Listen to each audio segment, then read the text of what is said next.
दोस्तों इस वक्त अगर हम देखें एक तरफ तो बारिशों का मौसम है, बलोच लापता अफराद के लवाहिकीन का धरना इस्लामाबाद में 11वें रोज़ से में दाखिल हो चुका है, जबकि मज़ीद लवाहिकीन बलूचिस्तान से सफ़र करके धरने में शामिल हो गए हैं। बलोच यकजहती कमेटी के रहनुमाओं की बाजियाबी और बलूचिस्तान में जबरी गुमशुदगियों के ख़ात्मे के मुतालबे पर इस वक्त धरना इस्लामाबाद में चल रहा है। ताहम अगर हम बात करें इस्लामाबाद जो प्रेस क्लब है, वहाँ जाने वाले रास्ते बदस्तूर पुलिस रुकावटों और बसों से बंद है।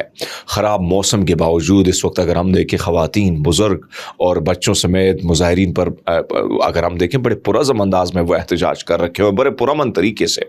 ताहम ताहाल धरने में शरीक बलोच लवाहिकीन को इस वक्त कैंप लगाने की इजाज़त नहीं दी गई है, जिसके बायस उन्हें शदीद मुश्किलात का सामना है।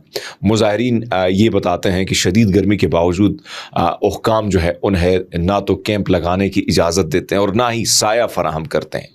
शुरखा का ये भी कहना है कि इस्लामाबाद प्रेस क्लब जाने वाले रास्ते अब भी रुकावटों से बंद है ताकि धरने को आवाम की नज़रों से दूर रखा जाए।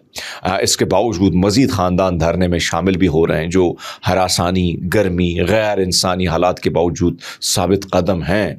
बलोच यकजहती कमेटी ने पुलिस और इस्लामाबाद इंतज़ामिया के इक़दामात की शदीद मज़म्मत करते हुए कहा है कि ये ना सिर्फ जबर है बल्कि एक मुनज़्ज़म जुल्म है।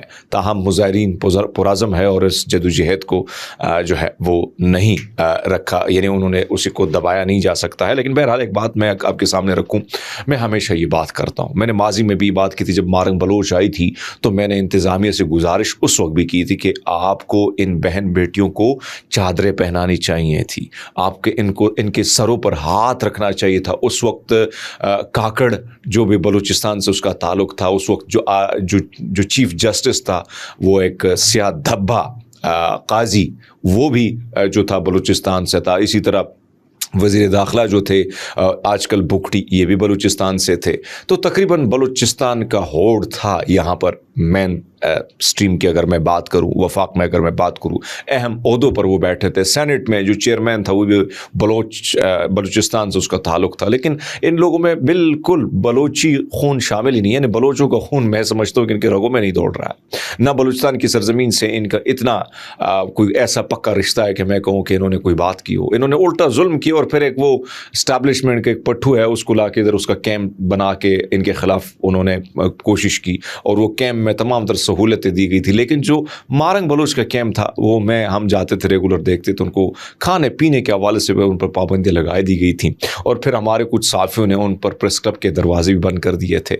सो ये एक जुल्म की एक तवील दास्तां है। मैं हमेशा ये बात करता हूँ कि कम से कम इन बहन बेटियों को गले लगाना चाहिए था, इनके सरों पर हाथ रख लेना चाहिए था, एक कमेटी बना लेनी चाहिए थी। अब भी आप बैठे हैं, वो कोई पुरअमन तरीके से बैठे हैं, आप उनको टेंट की इजाज़त दे दें, आप उनको कुछ और नहीं दे सकते तो उनको आराम से रहने दें। प्रेस क्लब की एक बड़ी ज़मीन है जो आपकी मलकियत नहीं है, आपने उधर जाके उनको तंग करना, उधर से निकाल दिया, दूसरी जगह नहीं बैठने।